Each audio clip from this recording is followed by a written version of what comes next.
Andhra Jyothi paper చదవక చాలా రోజులు అవుతుంది. చదువుదామని ఒకసారి ఆన్లైన్లో ఇప్పుడే తెరిచిన. ఏమైందంటే మా కరీంనగర్ స్వాతిముత్యం మళ్ళీ ఆనిముత్యాన్ని వదిలేండు. ఆనిముత్యం కాదు, ఏది కాదు. ఎంపీ ఉన్నప్పుడు మాట్లాడనుకున్నా మారలేదు. సెంట్రల్ మినిస్టర్ అయినా కూడా గదే పరిస్థితి. చిన్నపిల్లగాని చేష్టలు, చిన్నపిల్లగాని ఇష్టాలు. ఏందట అంటే కేటీఆర్ ను జైలుకు పంపకపోతే యుద్ధమే చేస్తాడట. రేవంత్ మంచోడట. రేవంత్ పై నమ్మకం ఉంది, గౌరవం ఉంది. కేటీఆర్ ని లోపలేస్తారు అంటే కాంగ్రెస్ లో ఉన్న రేవంత్ మంచోడు అంటున్నా, బీజేపీలో ఉన్న సెంట్రల్ మినిస్టర్ అంటే కాంగ్రెస్ కున్న బీజేపీకి తెలంగాణలో లోపాయికారి ఒప్పందం ఉన్నట్టే కదా. కేటీఆర్ చాలా అరాచకాలు చేసిండు అని చెప్తున్నారు. అవును, మా కేటీఆర్ అన్న అరాచకాలే చేసిండు తెలంగాణలో. ఏ విధంగా చేసిండంటే దేశంలోనే అత్యుత్తమ నగరాలుగా హైదరాబాద్ను, అన్ని పురపాలక నగరాలను అన్ని హంగులతోటి తీర్చిదిద్దడంలో అరాచకాలే చేసిండు మా రామన్న.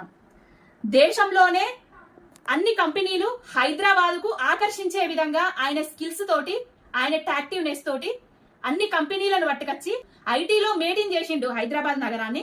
అది కూడా మీ భాషలో అరాచకమే కదా, అరాచకమే. ఎన్నో లక్షల జాబులు క్రియేట్ చేసి ఐటీ ఇండస్ట్రీలో ఎంతో మంది నిరుద్యోగ యువకులకు ఉద్యోగ అవకాశాలు కల్పించిండు రామన్న. అది కూడా మీకు అరాచకమే.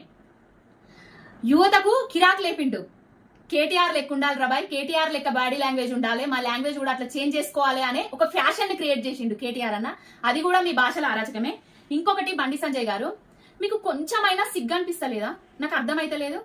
5 ఏళ్ళు ఎంపీ ఉన్నారు, ఏం చేయలేదు. ఏం చేయకపోయినా కూడా మా ట్రిపుల్ ఐటీని, కరీంనగర్కి వచ్చిన ట్రిపుల్ ఐటీని కర్ణాటకకు తీసుకుపోయినా కూడా మా జనాలు మళ్ళా నిన్నే గెలిపించిండ్రు.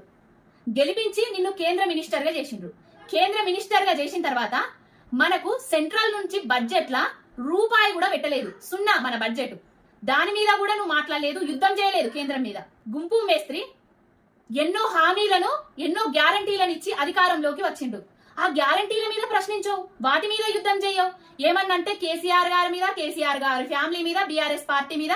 మీ బీజేపీ నాయకుల అక్క సింతేందో నాకు అర్థమైతలేదు.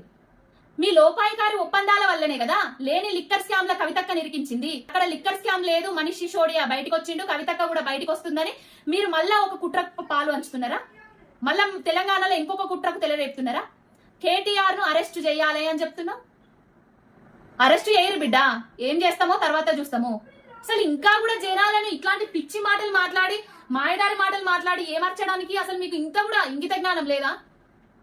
అభివృద్ధి మీద, నిన్ను గెలిపించిన కరీంనగర్ మీద ప్రేమ చూపి కరీంనగర్ కి ఏమన్నా ప్రత్యేక బడ్జెట్ నో లేకపోతే ఒక కంపెనీని తీసుకొచ్చి నీ కరీంనగర్ గెలిపించిన ప్రజల యువతి యువకుల రుణం తీర్చుకో. కాంగ్రెస్ లో ఉన్న రేవంత్ రెడ్డి, బీజేపీలో ఉన్న చంద్రబాబు నాయుడు, మీ చంద్రబాబు నాయుడు, మీ రేవంత్ రెడ్డి, మీరందరూ కలగలుపుకొని కేసీఆర్ గారి మీద ఆయన ఎక్కడుంటే మీ పప్పులు ఉడకాయి అనేసి ఇవన్నీ చేస్తున్నారని ప్రజలకు అందరికీ అర్థమైపోయింది.